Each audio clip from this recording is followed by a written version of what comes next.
Hey my lovely viewers, welcome to my channel. It's me, मैं हूँ। सबसे पहले आप सभी को नवरात्रि की बहुत बहुत मंगल कामना। तो आज जब मैं सुबह उठी तो मैंने पूजा करने के बाद सोचा कि दुर्गा सप्तशती जो है उसका बहुत महात्म्य हमारे यहाँ बताया गया है, जो कि मार्कंडेय पुराण से ली गई है। तो उसे पढ़ते ही मुझे इतना थ्रिलिंग एक्सपीरियंस हुआ कि मैंने सोचा एक वीडियो बनाया जाए और दुर्गा सप्तशती के प्रथम अध्याय से हम क्या सीखते हैं, उसमें क्या क्या माता के स्वरूप के बारे में लिखा है और उसको हमारी प्रैक्टिकल लाइफ से हम कैसे जोड़ सकते हैं, क्या शिक्षा ले सकते हैं, क्या मोटिवेशन ले सकते हैं।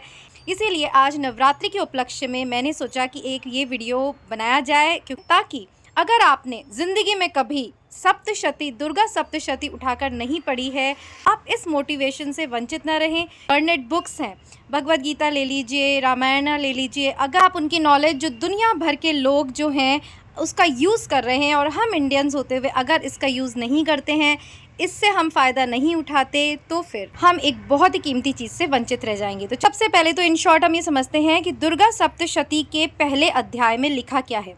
तो इसमें एक छोटी सी कहानी है, उसको मैं फटाफट से आपको सुनाती हूँ और फिर उसका प्रैक्टिकल इम्प्लीकेशन क्या आपको मैसेज ले रहा है इस प्रथम अध्याय से, फिर मैं वो आपको बताऊँगी।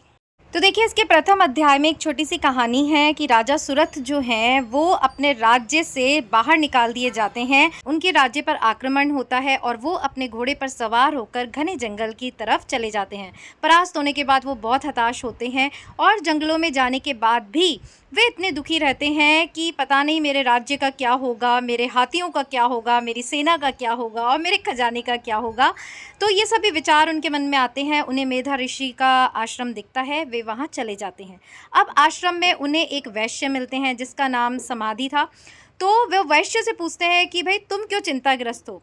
तो वो वैश्य भी उनको एक अपनी छोटी सी कहानी बताता है कि मैंने इतने धनी कुल में जन्म लिया, अब मेरी स्त्री ने और मेरे पुत्रों ने मुझे सारा धन हड़प कर घर से निकाल दिया है, इसलिए मैं दुखी हूँ। पर फिर भी मोहग्रस्त मैं उन्हीं पुत्रों को याद कर रहा हूँ, उसी पत्नी को याद कर रहा हूँ जिसने कि मेरा इतना तिरस्कार किया, मुझे छोड़ दिया।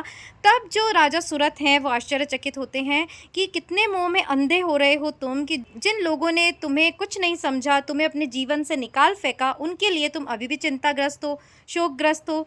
तो उन्हें भी ये बात समझ में नहीं और वो खुद इतने परेशान क्यों हैं कि राज्य छोड़कर आ गए, फिर भी राज्य की चिंता उन्हें सता रही है।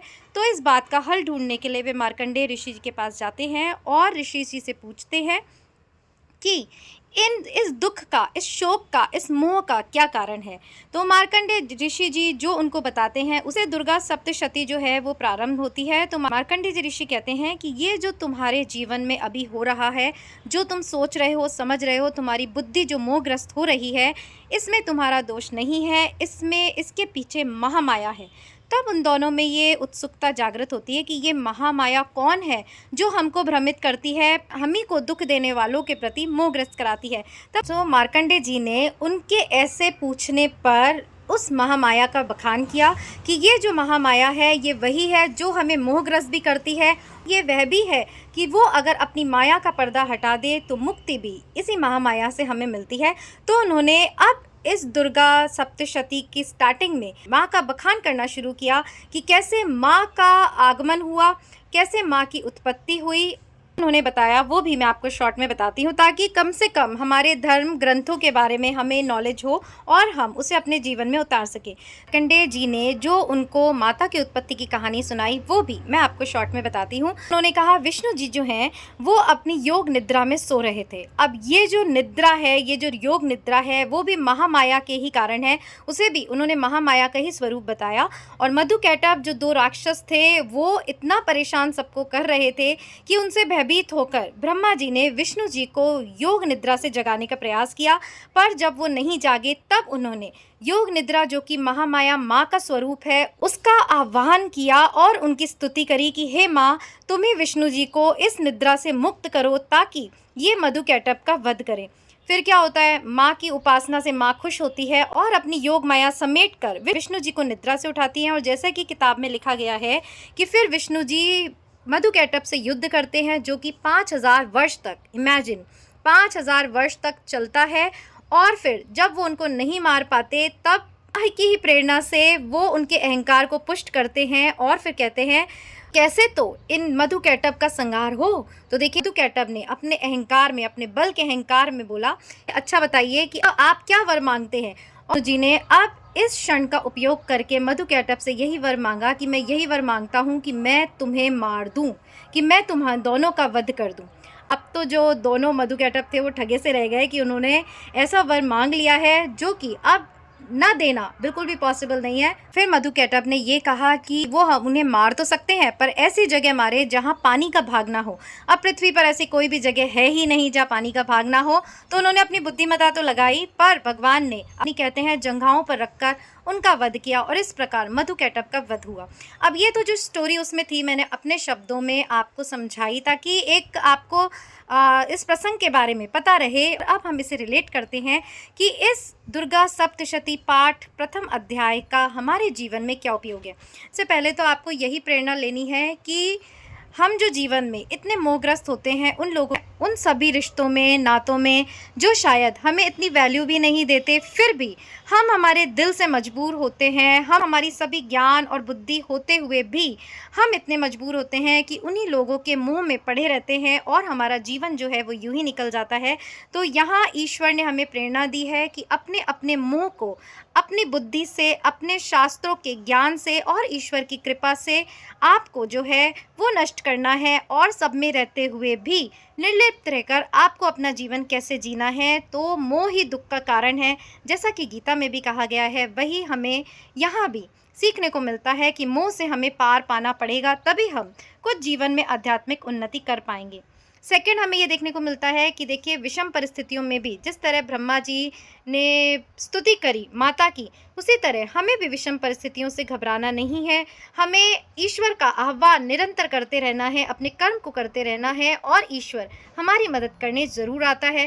तीसरी जो बात हम इससे सीखते हैं कि देखिए 5000 साल तक विष्णु भगवान ने मधुकैटभ से युद्ध किया। अब आप बताइए ईश्वर होते हुए भी इतने दिन भगवान ने ऐसे दानवों से संघर्ष किया और हम हमारे जीवन में आने वाली कठिनाइयों को इस तरह आंकते हैं कि 10 दिन हो गए भगवान तूने हमारी सुनी नहीं, महीने भर से हमें ये दुख है, 1 साल से हम इस दुख से प्रताड़ित हैं, 2 साल से हमारे साथ ये हो रहा है और हम हिम्मत हार जाते हैं।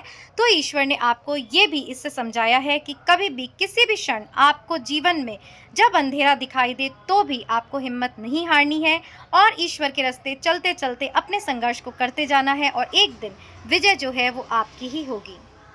और सबसे महत्वपूर्ण बात इस दुर्गा सप्तशती के प्रथम पाठ से जो हम सीखते हैं वो है माँ की शक्ति का, यानी आद्य शक्ति की इम्पोर्टेंस, की विष्णु भगवान भी माता की शक्ति के बिना अधूरे हैं। तो इसी तरह आपको भी जीवन में जो भी आपकी पत्नी हो, जो भी आपकी बेटी हो, जो भी आपकी माँ हो, उनका सम्मान करना चाहिए। और पत्नी को तो कहते हैं वो बेटर हाफ होती हैं, इसीलिए हमारे शास्त्रों में ऐसे नियम बनाए गए हैं कि पत्नी के बिना कोई भी हवन, कोई भी यज्ञ, कोई भी धार्मिक कार्य जो है वो पूरा नहीं होता।